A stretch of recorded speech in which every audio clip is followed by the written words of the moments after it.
Welcome to Open Owls Excellence, a great learning platform committed to excellence in education. Be ready. 5, 4, 3, 2, 1, 0. Start. Hello everyone, welcome to my channel open alls excellence. आज हम लोग इस video lecture में question number 21 से question number 30 तक का solution cover करेंगे। पिछले दो वीडियो लेक्चर में हम लोग क्वेश्चन नंबर 20 तक सीबीएसई बोर्ड के टर्म फर्स्ट में क्लास 10th का मैथ्स का क्वेश्चन जो पूछा गया है उसका सॉल्यूशन हम लोग क्वेश्चन नंबर 20 तक कवर कर चुके हैं। आज 21 से 30 तक कवर करेंगे। तो चलिए शुरू करते हैं। क्वेश्चन नंबर 21 है, the greatest number which when divides 1251, 9377 and 15628 leaves remainder 1, 2 and 3 respectively. मुझे एक ग्रेटेस्ट नंबर फाइंड करना है जो कि जब इन सारे नंबर्स को डिवाइड करता है तो रिमाइंडर समथिंग 1, 2 एंड 3 रिमाइंडर होता है। ग्रेटेस्ट नंबर, जहां भी इस टाइप का क्वेश्चन है, greatest number means HCF find करना है, list number means LCM find करना है। हालांकि ये क्वेश्चन आपका यूक्लिड डिवीजन एल्गोरिदम से है, लेकिन ये ऑब्जेक्टिव टाइप है तो आप डायरेक्ट एचसीएफ फाइंड करके आंसर ला सकते हैं। तो मान लीजिए कि अगर ये कोई नंबर मिलता है जो कि डिवाइड करने पे मेरा रिमाइंडर ये आता है। अगर इन सारे रिमाइंडर्स को अगर इन सारे नंबर्स में अगर सब्ट्रैक्ट कर दें तो जो नंबर्स आएगा मेरा उससे क्या होगा, सब्ट्रैक्शन के बाद तो मेरा जब डिवाइड करेंगे उस नंबर से तो रिमाइंडर कितना होगा, 0, यानी परफेक्ट डिविजिबल होगा। तो चलिए कोशिश वही करते हैं। तो सबसे पहले जो भी रिमाइंडर्स हैं जिस नंबर के रिस्पेक्टिवली उसको सब्ट्रैक्ट कर देंगे। तो 1251 में रिमाइंडर 1 माइनस करेंगे तो मेरा नंबर आ जाएगा 1250। 9377 में 2 माइनस करेंगे तो आ जाएगा 9375 एंड 15628 में 3 माइनस करेंगे तो आएगा 15625। ये नंबर, अब इससे जो नंबर मेरा आएगा उससे जो नंबर आएगा उस नंबर को अगर इन सारे नंबर्स में डिवाइड करेंगे तो परफेक्टली डिविजिबल होगा। इट मीन्स रिमाइंडर जो आएगा आपका 0 आएगा, ठीक है। लेकिन जब वही नंबर से अगर इन सारे नंबर्स को डिवाइड करेंगे तो आपका जो नंबर आएगा उसका रिमाइंडर आएगा 1, 2, 3 आएगा। तो क्या करेंगे, एचसीएफ फाइंड कर लेंगे। 1250, 9375 एंड 15625, इन तीनों का एचसीएफ किसी भी मेथड से जो आपको इजीएस्ट लगे उससे हम लोग एचसीएफ फाइंड कर लेंगे। और एचसीएफ आप जब इसका फाइंड करेंगे तो आपका आएगा 625 आएगा समथिंग आंसर, यानी 625 will be the greatest number which when divides 1251, 9377 and 15628 then leaves remainder 1, 2 and 3 respectively। ठीक है। Question number 22। क्वेश्चन नंबर 22 है, which of the following cannot be the probability of an event। इन चारों option में से बताना है कि क्या किसी भी इवेंट का कौन सा प्रोबेबिलिटी नहीं हो सकता है। तो हम लोग प्रोबेबिलिटी के अंदर ये पढ़े हैं कि प्रोबेबिलिटी जो होता है हमेशा और हमेशा 0 से 1 के बीच में होता है, ठीक है, 0 से 1 के बीच में होता है। तो ऐसा वैल्यू जिसका प्रोबेबिलिटी ग्रेटर देन 1 हो या फिर लेस देन 1 हो, यही दोनों केस में तो हो सकता है कि प्रोबेबिलिटी ना हो।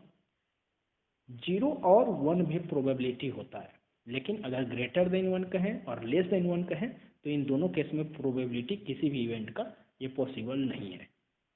तो इन चारों ऑप्शन में आप जब देखेंगे तो ऑप्शन नंबर डी है जिसका वैल्यू 1 पॉइंट समथिंग आएगा, यानी ग्रेटर देन 1 आ रहा है। इट मीन्स ये प्रोबेबिलिटी हो ही नहीं सकता। तो answer D. Question number 23, the diameter of a car wheel is 42 centimeter, okay, then radius will be 21 centimeter. The number of complete revolution it will make in moving 132 kilometer। 132 kilometre cover करने में कितना revolution होगा वो find करना है। तो जब एक रिवॉल्यूशन अगर वो व्हील करेगा तो आएगा 2πr, means 2 into 22/7 into radius is 21, 7 3 जा 21, 3 2 जा 6, 6 और 22 मल्टीप्लाई करेंगे तो आ जाएगा 132 centimetre. But here the distance is given in kilometer, so first you have to change the kilometer into centimeter. 1 kilometre में 1000 मीटर होता है. 1 किलोमीटर में 1000 मीटर होता है और 1 मीटर में 100 सेंटीमीटर होता है. इट मीन्स 132 किलोमीटर में आपका 132 और 3 और 2 5 इतना सेंटीमीटर होगा. और एक रिवॉल्यूशन में 132 सेंटीमीटर भी हमने निकाला है 2πr से. तो इतने सेंटीमीटर कवर करने के लिए कितना रिवॉल्यूशन, जस्ट 132 से डिवाइड कर दीजिए. 132 cancel out. It will be 10 to the 10 to the power 5. Answer will B 10 to the power 5. Okay. Now question number 24. Question number 24 is, if theta is an acute angle and tan theta plus cot theta equals to 2, then value of sin cube theta plus cos cube theta is.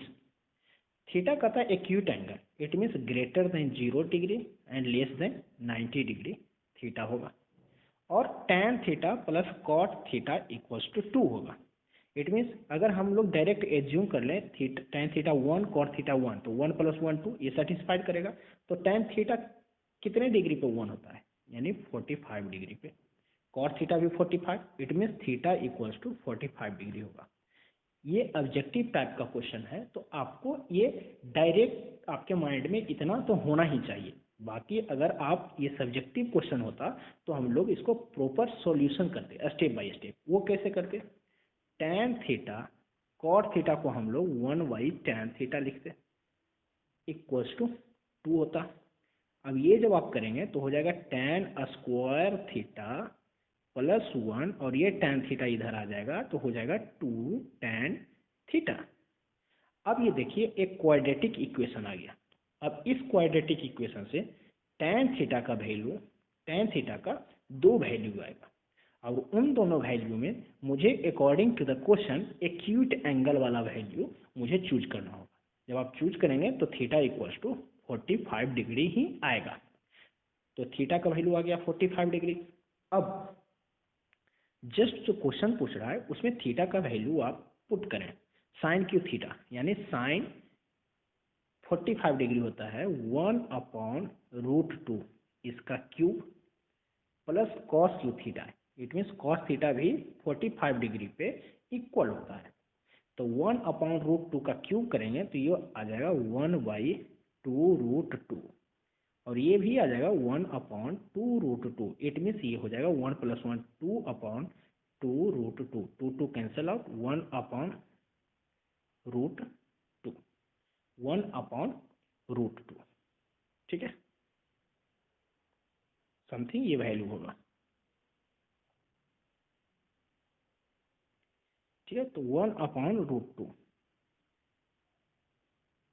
तो कौन सा value होगा, 1/√2 को rationalise जब आप करेंगे तो ये हो जाएगा √2/√2 इंटू 2 2. आंसर सी हो जाएगा. Question number 25. क्वेश्चन नंबर 25 है, the ratio in which the line 3x plus y minus 9 equals to 0 divides the line segment joining the points 1,3 and 2,7. यानी एक लाइन अगर है उसका 2 एंड पॉइंट है जिसका कोऑर्डिनेट 1,3 एंड 2,7 दिया हुआ है. ठीक है, और एक लाइन जो है इस लाइन को इंटरसेक्ट कर रहा है. इस लाइन का equation 3x plus y minus 9 equals to 0 दिया हुआ है.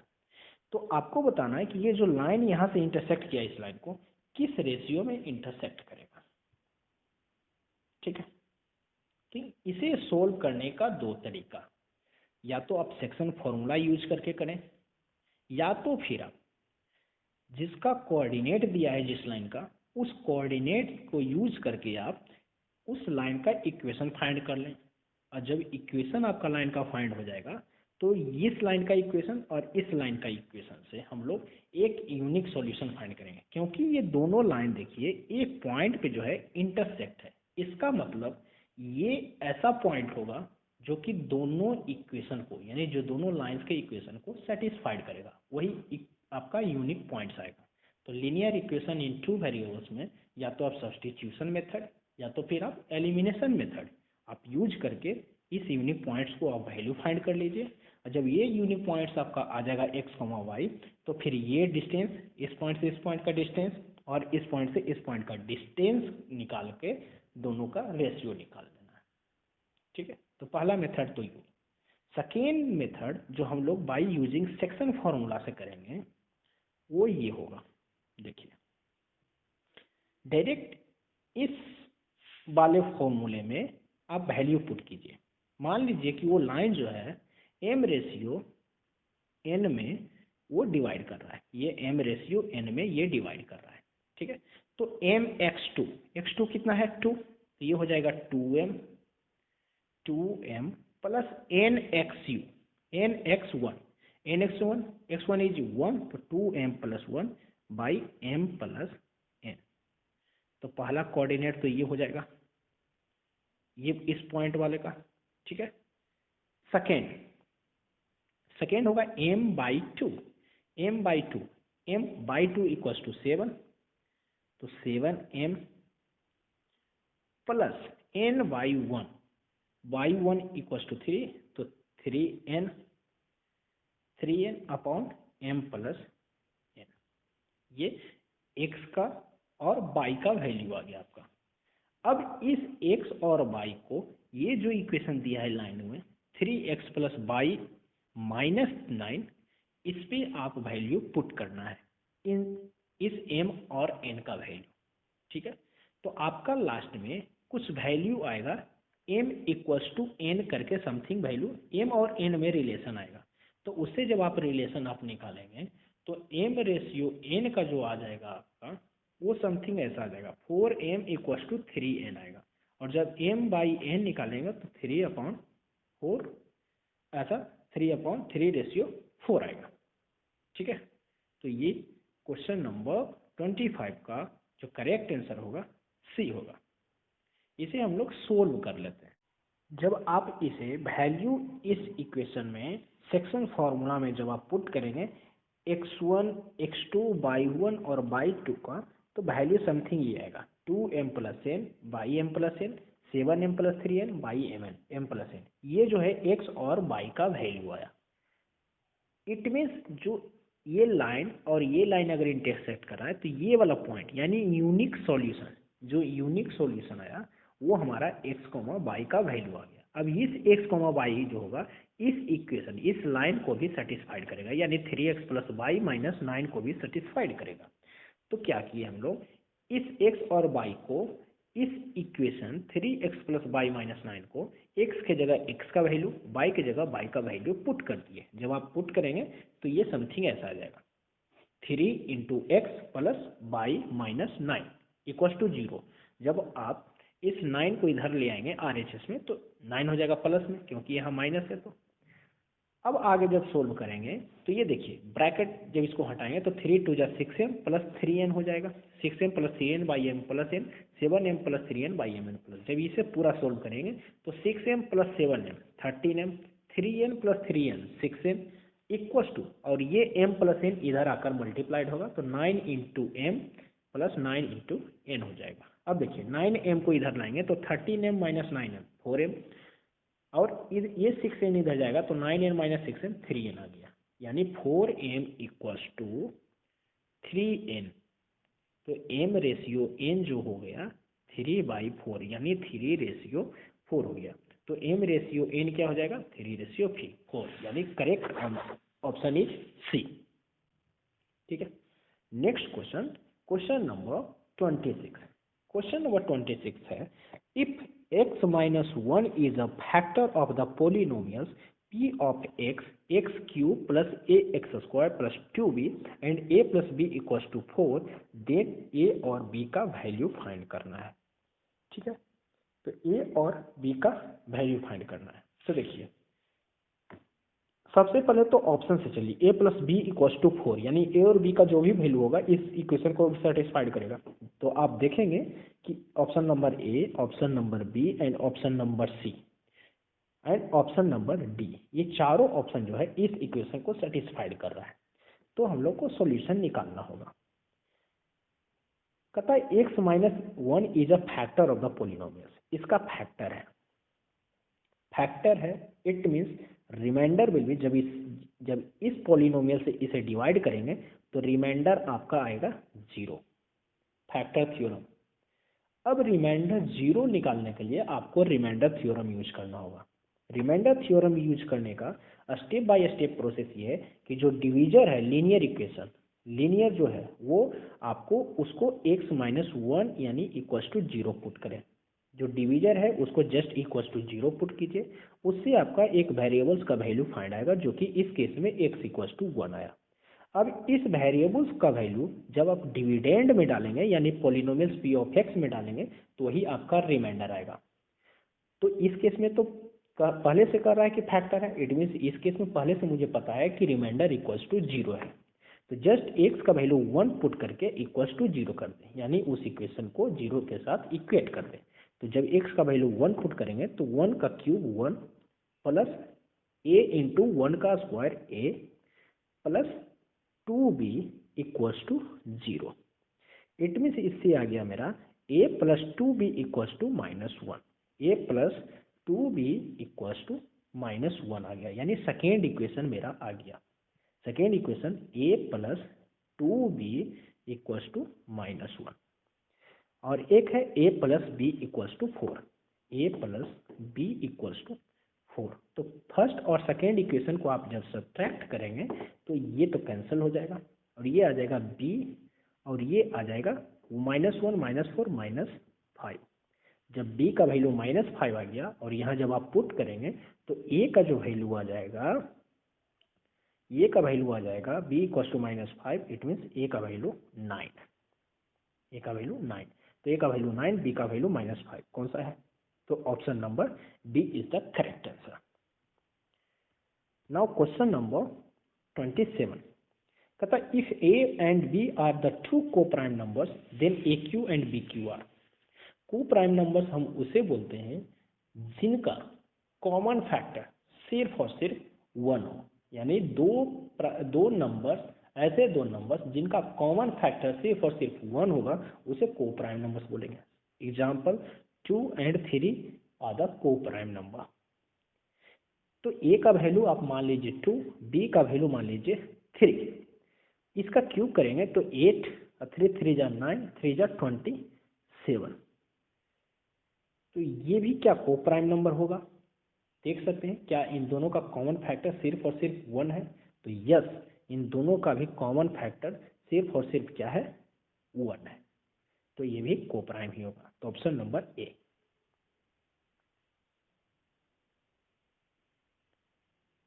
ठीक है,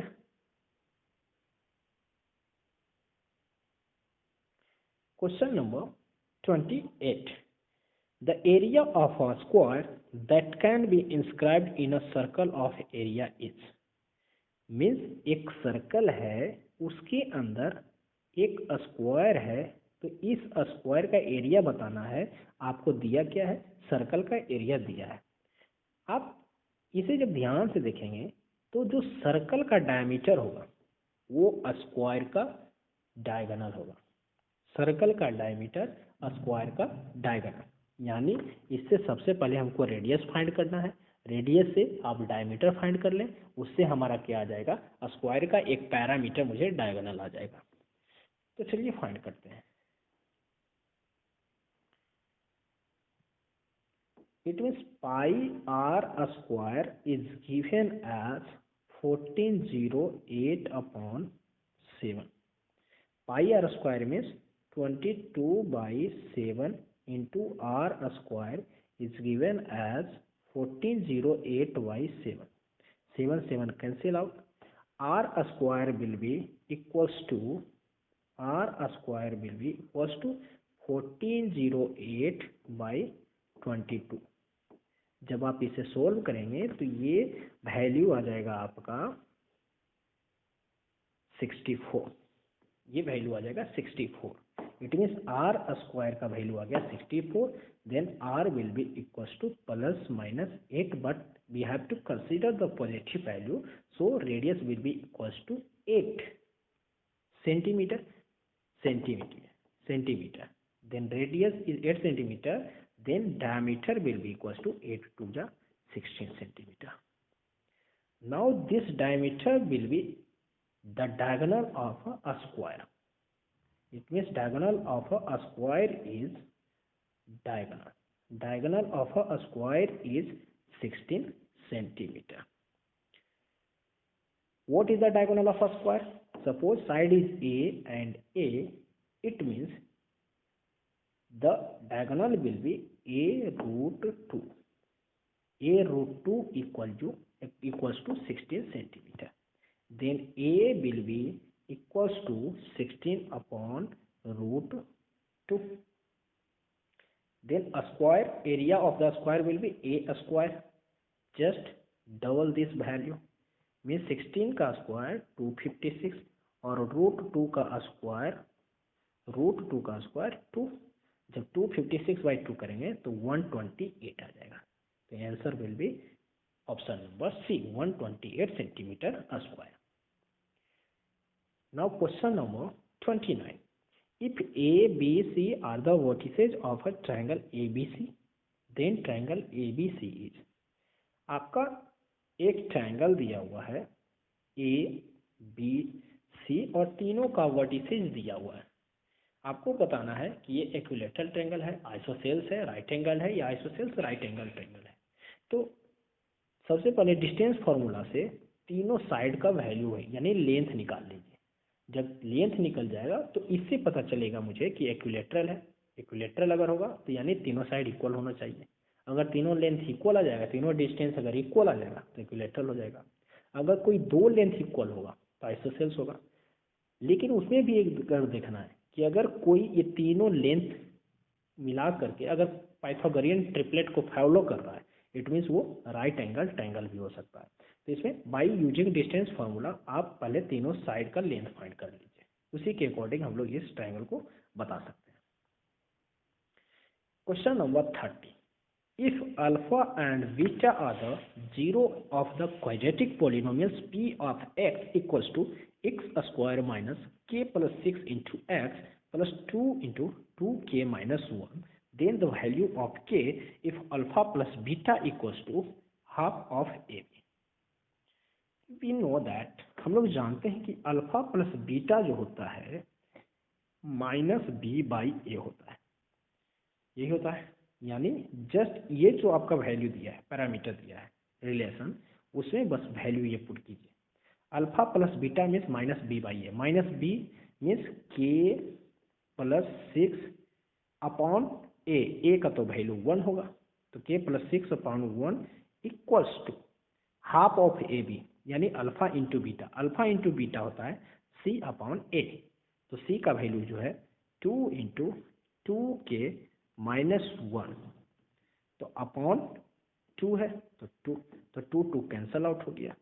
तो मेरा ये आ गया कि k plus 6 equals to 2k minus 1. 2k minus 1. k को इधर ले आए, माइनस 1 को इधर लाएंगे तो 6 प्लस 1 7 और 2k minus k equals to k. तो k का जो वैल्यू आ जाएगा वो आ जाएगा आपका 7.